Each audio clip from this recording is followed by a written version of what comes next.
I'm Steve Stewart. I'm currently the CEO and co-founder of Vest and also Song Hub.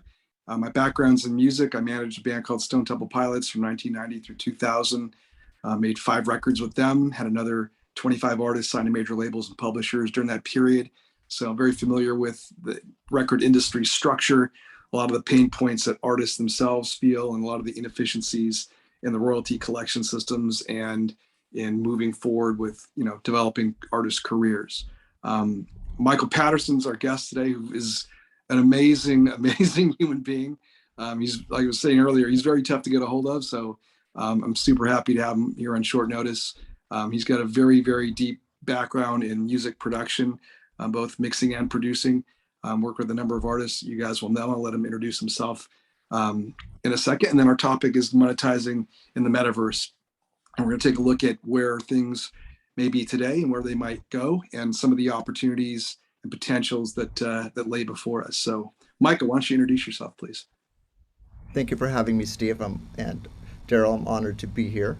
And my name is Michael Patterson. I mainly mix, produce records and film scores. I've mixed Biggie Life, Notorious B.I.G. Life After Death, the Social Network soundtrack with Trent and Atticus, Beck Midnight Vultures, and throughout all of that, working with technology and creating music allows for the seeing the future of what is going to monetize music, creation of music, and being on the cutting edge of that has allowed for me to at least have conversations with Steve about what's going on in Web3, Metaverse, and really the future of the music, of the entertainment business, and it's about to be the best time that I think we've all ever seen, done properly. Super exciting. He also has a whole other side to him that you guys may or may not know of, and one day maybe he'll tell you about it. But back to the metaverse, exactly, and I concur with what you just said. I look at this like what email was to snail mail, right? I mean, we had a way to communicate, but you had to put something on paper, you had to fold it up, put it in an envelope, address the envelope, put a stamp on it, put it in the mailbox, and it would take 2 or 3 days to hear something back from whoever you're communicating with, if that, maybe a week. And then email came in, and people started saying at first, why would we need email, right? What good is that? That's just computers. And then, of course, it took over the communications paradigm, and now you've got texting and other methods, but it's still done on a much more mobile basis, much more efficiently, almost in real time. And it's, I think, changed the way that people live and people do business and people relate. And I think those are things that are going to happen with the metaverse as well. We're looking at different aspects in developing, and I think you're seeing a lot of what comes out of the gaming world. And I always thought, why does everything look like a 8-bit game? And I was having a discussion the other day with somebody, and they said, well, the gaming engines are really what's driving a lot of the back end of the metaverse. And that made a lot of sense. And when you're talking about getting towards what I think is probably one of the goals is photorealism, where it's going to look and feel as much in reality as it does when you're sitting across the room from someone, that takes a lot of bandwidth, a lot of processing power. And I think the reason that we're seeing a lot of it naturally come out of the gaming communities is, one, you've got an audience there, right? Most young people are playing games. You've got tens of millions, if not hundreds of millions of people playing on these platforms.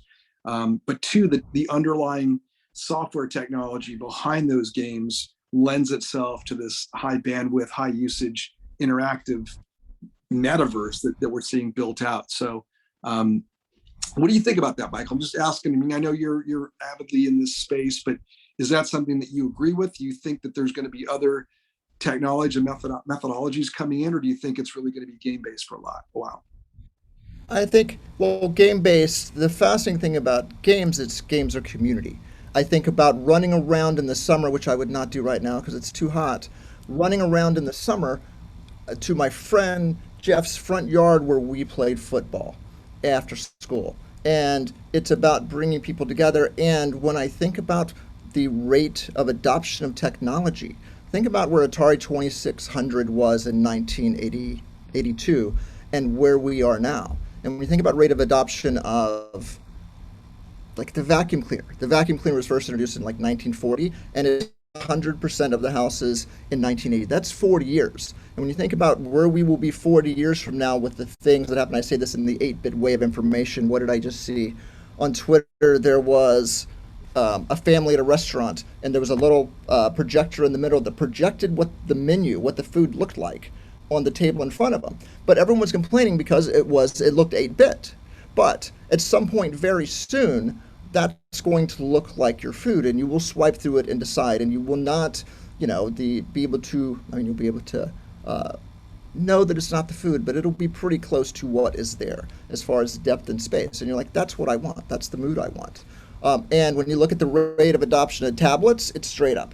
When you look at the rate of adoption of the internet, it's straight up. That amount of focus and that amount of CPU and GPU power towards this problem is going to mean that there's just going to be a very quick rate of adoption in all these areas, and it is the future.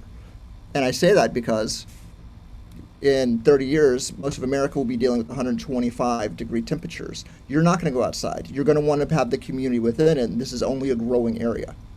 So Already started, right? You're seeing people work from home now much more, well, not much more.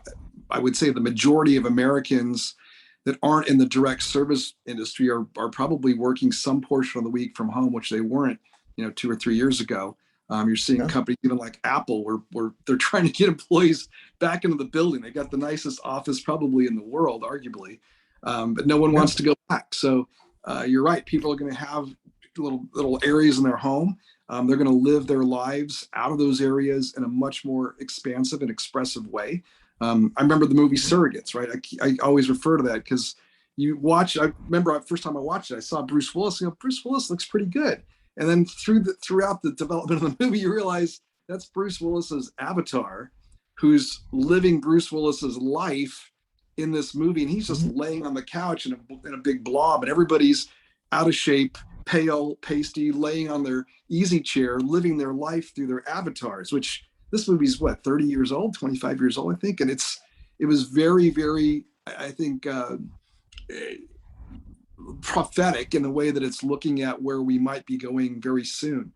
Um, Now, I was in a conference in Brazil that Zach and Daryl brought me down to, and this was a couple of weeks ago. And someone asked if I've got limited hardware on the consumer side, how will that affect our ability to play in this, right? And it was a really good question because you're right. If you don't have Wi-Fi, number one, or broadband, you're not going to be able to participate. But two, even if you have limited access, are you going to have that rich environment? I mean, do you think we're going to see the development of that infrastructure to allow everybody to participate in a much faster rate than, say, the internet was adopted? Well, think about this. Over the past, I want to say 4 years, look at what's happened in India, right? India changes the game for everything. So, billion people in India. Within the past 3 years, I think 450 million people came online for the first time through mobile technology. So all of a sudden, you have an English speaking culture. You have cryptocurrency, which means that you have 418 people, remote workers, coming online who will be able to participate and help in every single way possible in a building the remote world in every single form of access you can think of information. It's, I mean, I know I astound myself thinking about the speed, like mobile technology. When you think about a young kid in Africa who can get on Netflix because of mobile technology where that was not possible, the rate of adoption of technology and the rate of Moore's law, the technology chip speed doubles every 18 months, has to be going faster at this point. And when you look at shared processing, look at what we're doing with Bitcoin mining. I mean, all Ethereum and Ethereum for the most part is a computer operating system. So the distribution, the decentralization of power means that this kind of power and access will be available to all very soon. It's I think a lot of it's mobile based, right? You're seeing in areas like Africa, South America, Southeast Asia, areas where maybe that cell or the hardwired infrastructure, cable infrastructure never was built out, but the cell was, right? The cell towers are easier to plop down. So you've got some of the poorest communities in the world, but everybody has a mobile device. right? I think that's opened up education opportunities, banking opportunities. I mean, any type of knowledge and communication you can think of is exponentially widened because of access to cell towers. Yeah, and it's like the workforce that comes on to support basic growth of humanity is only growing, and the ability for them, a kid on a tablet in Africa, did you see the kids who were making amazing green screen videos with like old VCR cameras? It was amazing. And people will adopt whatever technology they have. Look at what's going on in Ukraine. You have 19-year-old kids who are hackers who are hacking into drones and dropping bombs on people. It's astounding because the human mind and human spirit will find a way around the technology. Give someone a cell phone and a cell tower or a Starlink satellite, and they can fill out your Google Docs. They can do everything they want. You need them to do. They can then collaborate with the rest of the world in a pseudonym world. Like we know that you're Steve, I'm Michael, but online we could be a guitar 456, and no one knows who we are. And there's a freedom in that. And you're going to find you're not going to realize that that person helping you, is in Djibouti. It's the possibilities are amazing. And technology has to keep the technology is there now. It's just not evenly distributed, as we know. And we're still hiding, like you said, kind of behind something. Whereas I think one of the key aspects of the metaverse, at least to me, is the ability to bring people with you, right? So it's not just you interacting with a screen. It could be you and your family, or you and your friends, or you and a bunch of people at a crowd at a concert or an event, all looking at something together, all participating from different points of view, which is not really possible in some of these one-to-ones right now. So I think the ability to, like you said before, build that community, have an area where like-minded people can say, hey, I want to talk about, cars. I'm a big car fan. Let's talk about 57 Chevys, or let's talk about Tesla, Model X's, whatever it is you want to talk about. There's a community there. You can also teleport yourself somewhere. You don't necessarily have to be in any specific location. Another question we had was, why is everything rooted to real life? We were discussing live concert. This again was at one of those conferences, and I said, well, you could play in space, right? You could literally put your concert anywhere you like. But what if you could put it somewhere where people wanted to go see a concert? I mean, Red Rocks, as you know, is probably one of the more iconic venues in the U.S. It's out in the middle of canyons of Colorado. And people like to play there. Artists like to play there because it's in nature. The acoustics are amazing. And fans like to go there because it's a really nice, out of the urban area, out of the urban sprawl venue, which is very unique. But there's a reason people go there. And instead of playing just in a digital space, you're playing somewhere that's iconic and also relates to the area that the artist knows, the family know, and a place to build some community. So I think we're just touching on some of the aspects of the metaverse. What do you think about a lot of the digital skins? We'll get into monetization, but I think one of the earliest ways I've seen that happen is through gaming skins, where if someone's putting on like a color on their weapon or a certain fashion piece, it seems like that was one of the first ways that was transaction based, where creators could start creating these digital products. They'd be sold to gamers that were playing the game. What's your thought on that, and how do you see that evolving? Well, part of my music world is having doing nightclub work as well, and having putting on events and creating a club in that way, and thinking about someone putting a tattoo on their body of the logo of your community. I found to be fascinating. Like, why would someone put a Nine Inch Nails tattoo on you, on themselves, and why would they put a tattoo of something that I did on themselves? And the permanence of that. And it's fascinating to think about the, buying a yellow breastplate for my character because I want to support something, and how impermanent that is, but how it says something about the person who wears it. Like, digital goods are here. The thing I think about the most about this is permanence. Like, obviously, you can be anyone at any time in the metaverse. You can change all the designs instantly. You can teleport. I think about what causes these things to stick as far as I don't know what I'm trying to say. It's sticking on the tip of my tongue. The Is it like NFTs? Because one of the important things about NFTs is the ability to have it and own that forever, right? Instead of it being, like you said, the permanence factor where you're going to get it and it disappears or it's fungible, the Right. non-fungibility of it keeps it as a one of one for you. Yeah, but I think on one level, I think NFTs are a scam. On another level, I think they're probably the greatest thing that has ever happened, right? And I think this goes back to Web3 as far as being able to, and the problem, being able to track one thing that is yours, and that is that. A book here, it is mine, but there's 100,000 of them printed, but it is something physical. I see the value in NFTs, obviously, and I see the value of having your own and putting up here's my Bored Ape Yacht Club, on Twitter. Oh, you own that.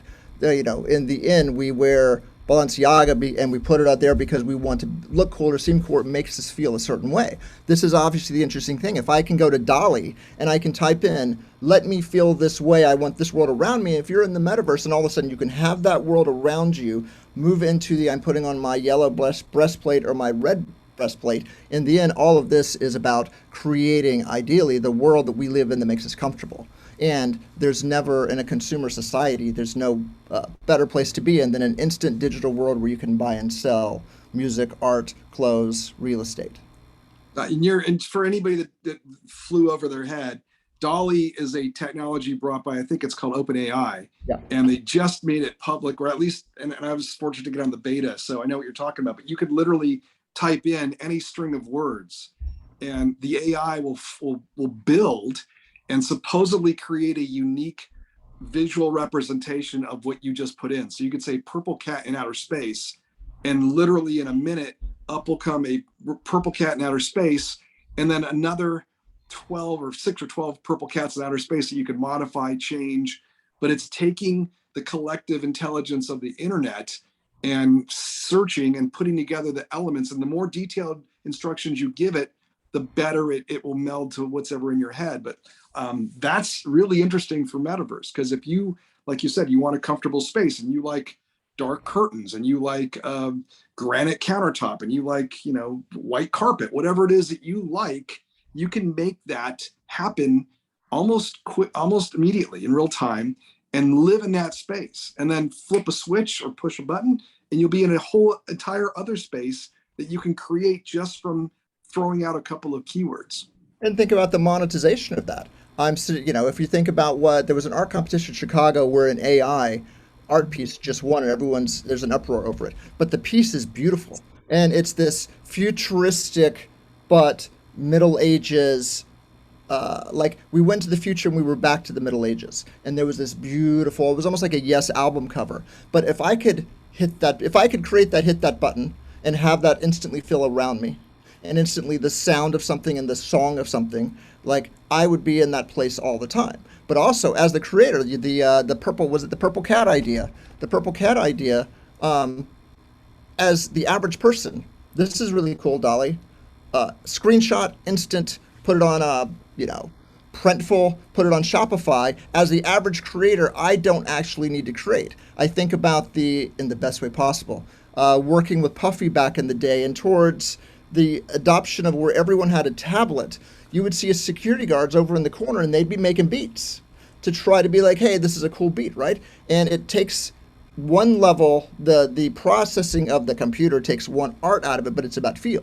But if you're like Purple Cat in a yellow room, and you can immediately put that out to the world and immediately monetize that, the separation of thought to do is small for everyone, and you can monetize that. It's taking away, and I don't want to consider making art menial, but there are some tedious parts of putting together anything. I mean, you produce music, you've got to pay the light bill, right? You got to go out and get hard drives. There's certain materials and things you have to put together that aren't really artistic, right? You're a painter. I have to go buy the paint. I have to buy the canvas. I have to stretch the canvas. I have to get an easel.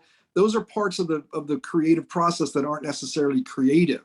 And I think what the technology is doing is cutting away all the stuff that takes away from the distractions of the structure of creation versus the actual creation itself, right? And if you could just let people focus on creating and the machine does the rest of it, that's interesting. Like you said, you could start to monetize without having to have a recording studio or an art studio or oil paints or canvas that maybe people can't get anywhere. but they've got a crazy idea. They don't know how to affect it, but they can say it or put it into the AI, and now they have something that they can sell, right? You can look at it, you can be great with it, share with it, and you can also commercialize it at some point, which is what we're talking about, monetizing the metaverse.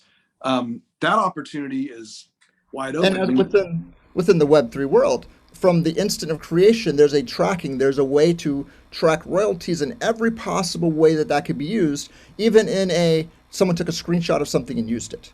There's ways to track that, and if not, there will be. I think about if I were a young kid in 1985 and all of a sudden I was like, "What's this drum machine? I can't play drums," but all of a sudden I can go boop bop boop. Purists would be like, "You're not a musician." And I think it's the same thing. There will be artists who learn how to use Dolly and the AI in such a way that it blows our mind, and that the anyone from a painter of oil to a Damien Hirst would be like, "Wow, that person's doing some cool stuff. I could never do that," because we know that language is how you program the universe, right? That's the factor in all of your life. Language programs the universe. Language, speaking to another computer in another language, and then be uh, creating from that. I mean, that's the ultimate goal, to take out all of the middlemen. And especially as it gets smarter, the Dollies of the world, which is basically is taking in all the art of the world and adjusting it and looking at what's there, which is going to be astounding. It's going to be, we talk about living in the simulation. If we're not already, we will be. well, and like you said, there's still a lot of purists that are very concerned about the tactile building or making or creating of something, and they look at using a loop as cheating. And you're friends with Josh Freese like I am, and he's one of my favorite drummers. Yeah. And he let me know one day. He said, "Look, I've recorded a lot of those drum hits in GarageBand, right? No one knows that Josh Freese is playing that snare tap in a GarageBand loop, and he was paid once, which is kind of interesting. This is prior to NFT space and Web3. So he made a one-time deal with Apple. He recorded a lot, and Josh is just, if you don't know, he's a top-level studio drummer. Plays in Devo, plays in the Vandals, plays with Sting, et cetera, et cetera, et cetera. Super amazing guy. But he did a one-time buyout with Apple, recorded flams, snare rolls, fills, cymbal hits, whatever. Gave them to Apple. Apple put them into GarageBand, and now millions of people that are making music through GarageBand are using his drum recordings in their music, right? He's not being compensated because, again, there wasn't a smart contract built into those stems, into those files, which is going to happen. And my thought is that's the holy grail of music, where every stem, in other words, every track, bass line, guitar line, keyboard line, vocal line, whatever it might be, is embedded with a smart contract that allows you to track and monetize that wherever it goes, right? So that just removes all the choke points in the licensing world about, oh, I don't have a publisher, I don't have someone selling my songs. Anybody that finds it can use it, and you'll be compensated almost in real time. Because most music is now played through digital service providers, I would say 90 in the US, probably 99% of it is. Those people like Spotify's, the Apple Music's, the Amazon Music's, they know exactly when and where your song was played. And if they know that your bass line is in that song because of the smart contract that's embedded with that file, they could say, Michael Patterson's bass line was played at a bar in Atlanta, Georgia on September 6th. And it was played one time, right? And that play would be worth 0.000002 cents, whatever the value is. That amount should be remunerated to Michael Patterson's account. Right? But there's something better coming up. There's something better, because that's the basic part. And people hate streaming. People are like, screw streaming, not making money. And I think that's the wrong way to look at it. It is the greatest thing that's ever happened to the music business. And to go back for a second, if I look at Josh Freese was in the Vandals, right? The Vandals putting out a record or a CD or anything in 1989, we know that there's, a limited amount of outlet for a record like that. Beyond, it's probably not it was released at the time. If it didn't do well in the stores, it was taken off the shelf, and many, many years later, it was put on digital streaming services. But if you like the Vandals and you listen to that record all the time, you paid for it once, right? I got my CD. The example I use is U2 War. For me, I bought it once on cassette and once on CD, right? And New Year's Day, I've probably listened to a few thousand times, let's say, right, in my life. And that may be extreme, but a few thousand times. But at the time, U2 let's argue for argument's sake, let's say that there was the wholesale was $10 just to make it even, right? There are 10 songs. Let's say if we break song each down, there's $1 of income for that as wholesale. But the amount the band got because the band's getting 10% at the time, right? And if you notice, Not if you're YouTube. Go ahead. but back then, right? And because if you notice, most of the bands complaining about royalties are older bands, right? Radiohead, U2, all these people. If I am a young band today, I'm putting it up on CD Baby, and I'm pretty much keeping all the money, right? But back then, I'm getting 7% if I'm an old the Monkees or something, up to what was we think about 18% being a superstar deal with Madonna in 1988. So Yep. those people are still getting their royalties based upon that until they are adjusting. But a kid today goes up, gets 100%. But within that, think about 1,000 times, had that U2 song been a streaming song at the time, my .0003 times 1,000 would have given them 3 or 4 times the amount of money over time than they would have got from that one time. And their grandkids will be making money from that. I mean, where it gets interesting upon what you said about going to the bar in Atlanta, where we are going with this is, oh, you got played once in the bar, give them their little bit, and then that immediately gets split into your wallet, right? If I'm the bass player, immediately.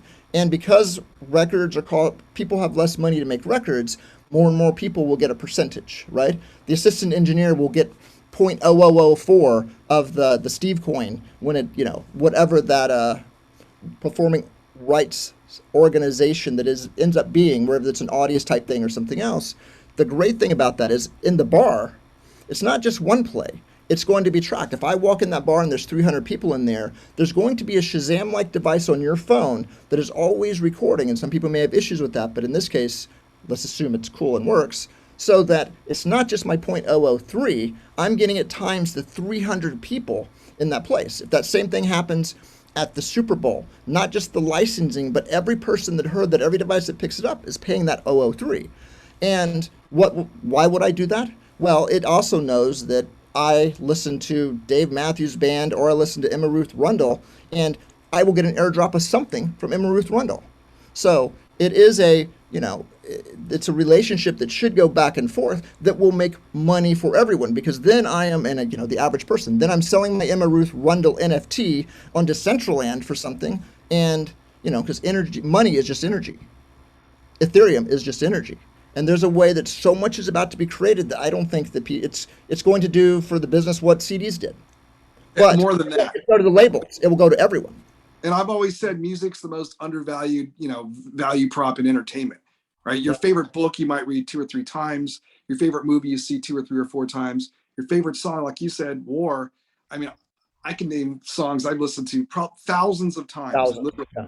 And I either pay $0 on Spotify or $14.99 a month or whatever it is. It pales in comparison to the value that I've gotten from that music and that work. And it's gotten me through, people use music. It sounds weird, but you go for a walk, you work out, you make out, you have fun with your friends, you're at a party, you're at a game. You're using that as an emotional soundtrack, right? It's driving something within the community, within whoever's in that room hearing it in a way that art should do. And again, if you're standing in front of a painting, great, but how often do you stand in front of a painting, right? That's something where you have to go to one spot and engage, whereas music can engage with you while you're working, while you're studying, while you're running, while you're doing anything. And it seems like the value prop should be the other way. And I think this metaverse opportunity is going to unlock and unleash a lot of that potential, a lot of the income, like you said, and it's going to flip the charts around where the more you use it, and I mean that in a literal sense, the more the creators will get paid, and the more people will create. Like you said, the tool like DALL-E, which makes it so anybody can create something immediately for almost nothing. And you'll see people that have the most popular creations, whether that's art, sculpture, music, whatever you're writing, whatever you're doing, will get the audience. The audience will end up paying for that. And advertisers and brands will have their piece of that and sponsor that in ways that we're seeing now. And people will take that back as income. And like you said, music's energy. And I think if with Starlink and places where we're going to give broadband access to areas that have never been connected, it's going to change the way that people live. I mean, globally. Yeah, and I mean, would say that Elon Musk is the smartest person in the business, and I say the business is just the business, right? I was just in Denver at a recording studio in the mountains, and they had two Starlinks, and I was just thinking, this is incredible. I am mixing in Atmos in my headphones, a TV score while I'm producing a band in the woods, and I'm not noticed. It's the same speed I would be in Los Angeles. It was amazing. When you think about that access to smart brains all over the world, I keep going back to the 418 million people who came online in India. There are some smart people there, and that is what is the 72% of the people, I think it's 72%, Balaji said something like that, of the people you will interact with online in the next 5 to 10 years on all social media will be from India. Well, And that person needs, $2 a day to live, $3 a day, $10 a day. If we can up that because they're making $100 a day or $20 a day because they're doing something, we are improving their life. You know, it's 100%. it's amazing. In Starlink, you're right. I was just reading something where a guy's on a boat. He's on a yacht, 600 on a sailboat, $600 Starlink, and he basically has the internet in the middle of the ocean, which is unheard of, right? You'd have to pay sat phone fees that are what, $14 a minute, and there'd be no way When to spend any time online. So it is a game changer. And you're right. The areas where the most people are going to have obviously probably the most talent at some point because that's just the nature of humans, right? People are good at different things, and if they're sourced with the tools to get that distributed properly and monetized properly, I think it's going to change the game. And I think, again, Metaverse Web3, it's a wide concept. There are places where people are congregating now. I think, Decentraland's probably the biggest, most popular. You've got Sandbox. uh, Um, yeah, I did this thing called Upland, which is a virtual real estate play. They basically just GPS mapped real street addresses in certain cities around the world. They're in LA, they just opened in Portugal, they opened in Brazil, but you can actually buy the virtual plot of land with an actual real street address, and then either hold it, build on it, trade it, sell it, what have you. But that is, it's the next step towards having a virtual life that maybe you live somewhere in an area that's not so nice, but you own an amazing digital property in an area that you've always dreamed about, and you can put on your goggles at this point and look around and interact and have your friends over to your house on the beach in Miami. I mean, that's crazy, right? But that's what's happening. and the great thing about this is if I say I want to be on the beach in Miami and I am sitting with them, when we talk about AI, at some point the Steve Stewart avatar, which looks like Steve Stewart walks by, but it's not you, even though you were in the area, but you're focused on something else, but you will be able to have a conversation, even if it's pulling something off LinkedIn about what you've been up to. I can have a quick conversation with you and I will not know the difference from you or not. And you will have given this permission to interact with me in whatever way, like a chatbot. Yes, you can sell this guy something up to $100, whatever that is. And this, of course, goes into the weird world of what happens when you were shut out of the metaverse. What happens when you've been a bad boy on Decentraland or something? It's the great thing about this as well, which I'm sure the lawyers are loving, is all of the all the possible permutations of good and bad of the rules. If you look at DAOs, as a governance DAO, we're given, Balaji has the idea of network state. If you don't know who Balaji is, and I'm not going to pronounce his last name, smartest person on the internet. Highly recommend looking at discussions between him and Tim Ferriss. His one with Shane Parrish, which is on the Knowledge Project. By the way, Knowledge Project, the best podcast around. Present company. Um, but within that, you have this world where I lost my train of thought on Balaji. I got so excited about Balaji. I say it wrong. I lost my train of thought. That's All horrible. right. Well, let me bring it back. Now that we're plugging stuff, we should also mention that Michael is a guest at Futureworlds 2022, which is the first in-person metaverse conference in Los Angeles on November 12th.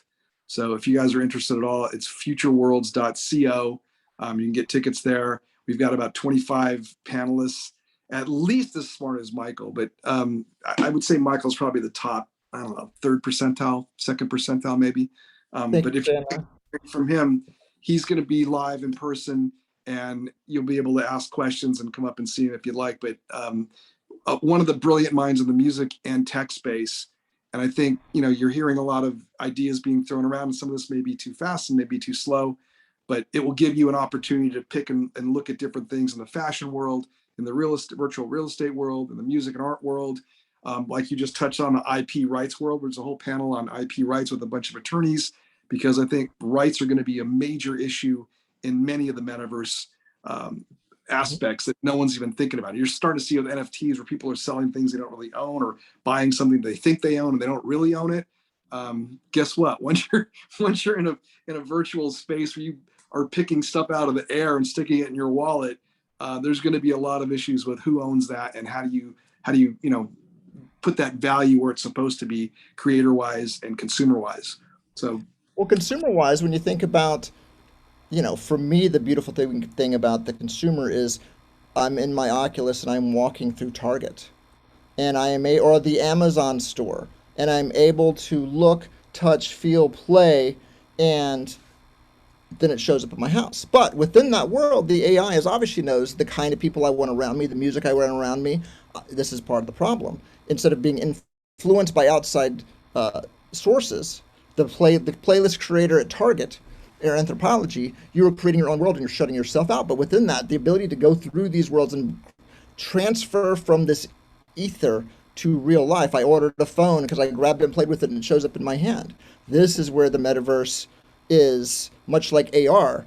That's where the metaverse I think is most useful right now, is that interaction between the real world and the metaverse, and then you will live completely in the metaverse. How can we use it to bring stuff into our real life? That's the well, you important. mentioned shopping. Just imagine being able to look over in the mirror and you see yourself, because it's a photorealistic version. It also has exact body measurements. So if I say, hey, I want to try that shirt on, boom, the shirt's on me. It's going to look exactly like it would look on me, because it's got my exact measurements, not just a medium or a large. It knows how far my shoulders are apart, how big my head is, whatever.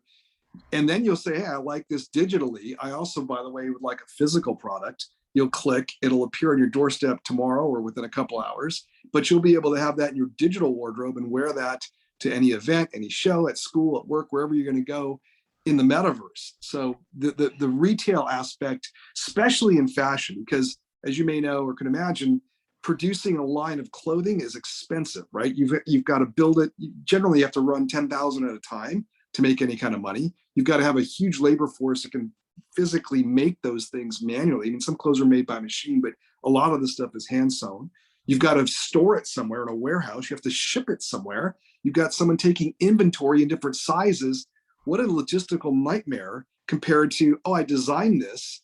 If anybody wants it, please let me know. And you get 10,000 clicks. Okay, great. Now I know. And if you want to modify it, you can do that. There's no storage costs. There's no inventory costs. There's no shipping costs. It's a dream come true. It's like delivering a record digitally versus having to go to the record store to go through the bin. Oh, it's out. They don't have it today. I got to come back next week. You can have it right now in your device, listening to it in a matter of seconds, Yeah. versus having to drive somewhere and pick it up and bring it home and put on a record player. I mean, the opportunities are immense. Well, this is when you look at China, when we think about the Walmarts of China, whatever their Walmart is, every place you walk into in China has a digital dressing room. So you can just walk in there and it shows you exactly what it is and then you buy it. The metaverse of being able to do that and just scan through all of my, whatever clothing, Levi's, boom, you try it on, it looks like you see it, you then put yourself out in front of you and you see it around your friends and what they normally wear because it's pulling that information off IG. Um, the ability for you to create the life you want in real world applications hanging out with your friends because you've already seen what it's going to look like with your friends and you already know it looks good and you feel confident going out. Even that level of confidence in yourself will change the world because it's all just energy. It's that combined with people and their side hustles and the ability to make money through Web3 because I did a Dali thing and put it up on a T-shirt is going to create this world of abundance we've never seen. But it's also going to split the world high and low, more poverty, more excess. But I think there's a way that it can actually bridge that. I think it's going to take away that gap in a lot of ways. Again, education, right? I always have this conversation with one of my cousins. I'm like, there's no reason Harvard, Yale, any of the Ivies or any high level university around the world, why shouldn't they just share that, right? I mean, they've already got the tuition. It's not like they're losing any money by letting out the knowledge, right? Just put that class But they online, do. right? They do. This is I know the thing on TikTok. Yeah. they're doing MOOCs now, yeah. But I'm saying everybody should just have a camera in the room, and then any kid or any person anywhere that wants to learn something, you don't need the actual degree, you don't need, but the knowledge is what's important, right? And if I could say I went to an engineering class at Stanford this morning and learned about, fusion, whatever it is, how amazing is that when I never had access to that before, right? You'd have to be enrolled, you have to be admitted, you have to go through all these prerequisites to get into Stanford, and then you're just sitting in a room. I could be in that same room in the metaverse getting that same knowledge, right? And what am I going to do with that? What if I can synthesize that knowledge with other knowledge or ideas that I have and build something without having to go through a structure or a process that's very expensive and exclusive, right? You're And each taking those one of these, barriers. yeah, you take the barriers away. And the barriers. great thing in our world is that each one of these digital diplomas, right, is an NFT. There's a actual trail of you showing that, oh, here's a person and you're in Zimbabwe, but you've actually done these classes and I have verification that you've done it because you popped the education wallet on. That changes the world as well. There's a verifiable way to show that someone has taken this college level class and they know what they've passed, and it's so good. But Makes me so even happy. beyond that, I mean, that's still, you're assuming there's an employer that's going to be looking at a resume or a CV and evaluating you. What if you just create, right? I don't care who knows about what level of education or degree I have. I just made this, and I know a million people want this. And I've sold it because I don't have to stock it or have inventory or shipping or front a bunch of money for manufacturing. I just made it and a million people bought it for $1, right? And that's the Yeah. other thing. The economies of scale are completely different, right? You don't have to have a $10 pen. You can have a penny pen, right? Like we're talking about concert tickets. You can buy concert tickets for $1 instead of $100 because you might have a million people show up at your show tonight, right? Yeah. That allows the creator to not have to think about, wow, how expensive is this or how exclusionary might this be to an audience? Because now for $1 I can have this, or for $10 I can go to a concert that would have cost me $100, right? And now you've got bigger access without that gatekeeper as an employer saying, I don't know if I'm going to hire you. Well, I don't care if you hire me because I'm going to make this, right? I don't need your company structure to be a cog in a wheel. I've got the knowledge. I picked it up from wherever, and I'm going to utilize that in a way that I can monetize it directly for myself and my family versus having to rely on an employer-employee structure. Yeah, it's we see this online right now in social media, the ability for people to go out of their 9 to 5 job, even in a I'm helping other people, but more specifically, I have an idea and I'm going to be creative and get that idea out there and making the dollar pin. There's the great guys, I see them all over TikTok, who make the glasses where you self uh, they're $3 glasses that come with 40 lenses, and you basically twist the knobs until you can see right, and you pop it in. Uh, Ease through 3D printing and other ways of manufacturing, bringing the cost down so that these kind of things can go to everyone. Like it just changes the world. It's wonderful. You said something interesting about being at a show. I think about how much would I have paid to be in the front row at the Taylor Hawkins concert, right? Or anywhere within that to be on stage. Will Pendarvis, you know from Sirius Satellite Radio, he was talking about seeing Bruce Springsteen in a small venue, and he asked all the people around him and in other area, at the after party, what struck them the most about the concert, and everyone said, "I feel at one moment, Bruce Springsteen and I locked eyes, and he looked at me." And that's what you want. Everyone in the audience to be like, he saw me. And the ability for people to show up at a venue, show up at a show, and have that intimacy, even though they're in with a million people, that changes the relationship between the artist and fan. If you look at Kevin Kelly, the 1,000 true fans, you know, now we're looking at millions of true fans with a lot less money, but it scales. And it's, again, the best time in the entertainment business we will see in our lifetime that our great grandkids will profit on. 100%. I'll just say one more thing, and then we're going to go to questions real quick. Yeah, most artists, if you ask them from the Stones on down, would you rather play an intimate club or would you rather play a huge 100,000 person stadium? Every one of them is going to say, I'd rather play an intimate club because they really get the feel for the people that are in the room, and the people in the room enjoy it because they're within, I'll say arm's reach, but they're much closer than somebody watching a jumbotron, which is kind of a weird, disconnected way to watch a concert.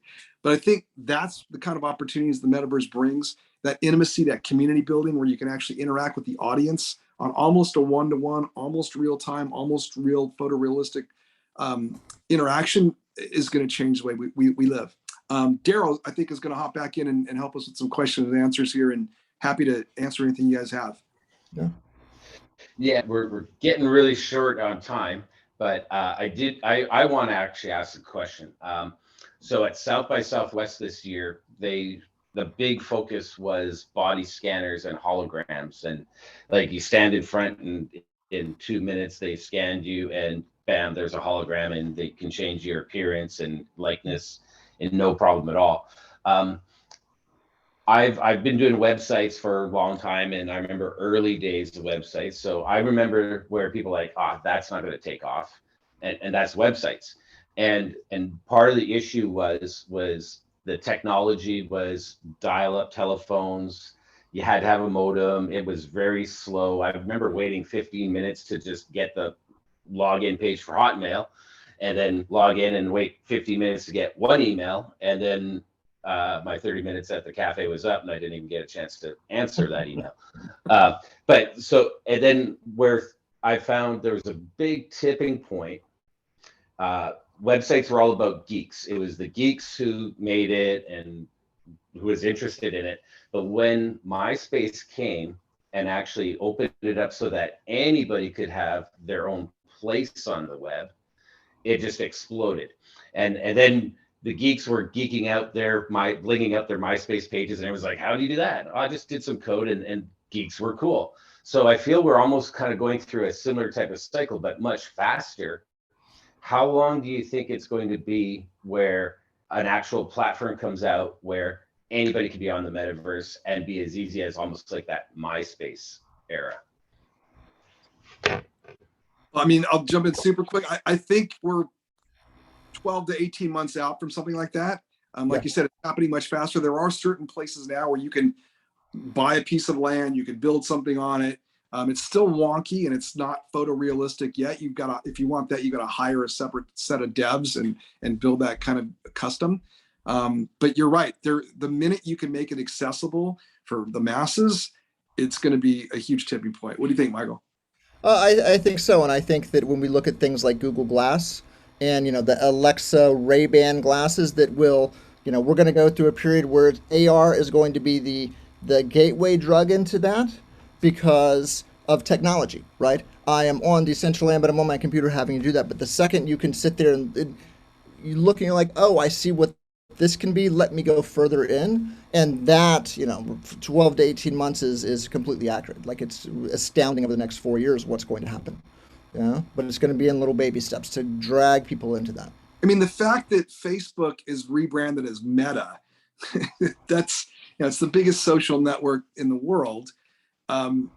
When they start to make hardware, and they do have the Oculus, but they're going to improve that. I think it's still a little clunky. Once they come out with something that is much more affordable and much more lightweight and wearable, that's going to change how this game works. But in the meantime, you're going to be able to do it with AR. You're going to be able to do it on a 2D situation and participate and build things and share things. I still think it's the next year or two. And I'm a fan of Meta and Facebook in this way because they're the only major company in the game where the founder is still in charge. it can move on his whim. They have the money to bring. When I have friends who work there now, and they're like, they're just bringing in resources because they have the money, and he's like, I want to do this today. Everyone else is outside that first founder time period, and that's why he can move and try these things. So you like, as much as it pains me to say that, Facebook maybe not, but Meta overall, that's where we're going to see this come from. The wide acceptance. I agree. And when they changed the name, I was like, oh, new game on playing field happening right now. And I had some conversations where some people were really against it.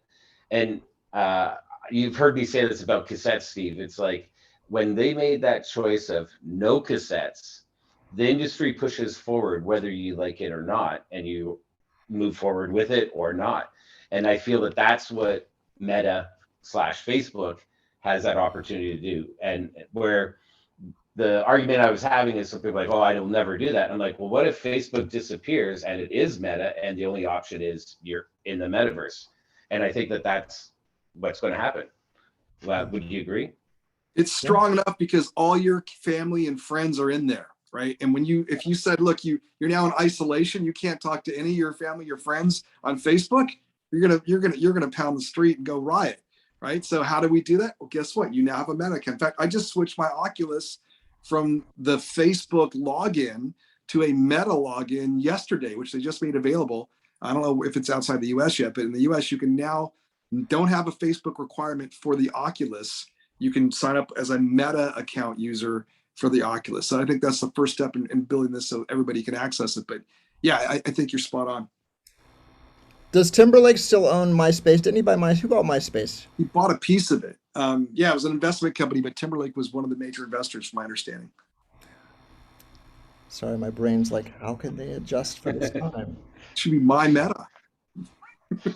Awesome. Well, what a great conversation. And thank you both, Steve and Michael. I really appreciate your time in this. And do check out, Steve, plug the conference again.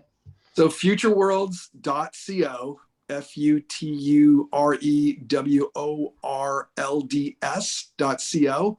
The conference is Future Worlds 2022. It's November 12th in Los Angeles and online. Please go check out the website for access for more information. Michael will be there. We have another 35 speakers and panelists. And some exhibits will be super mind-blowing. Daryl will be there as well. So come on by.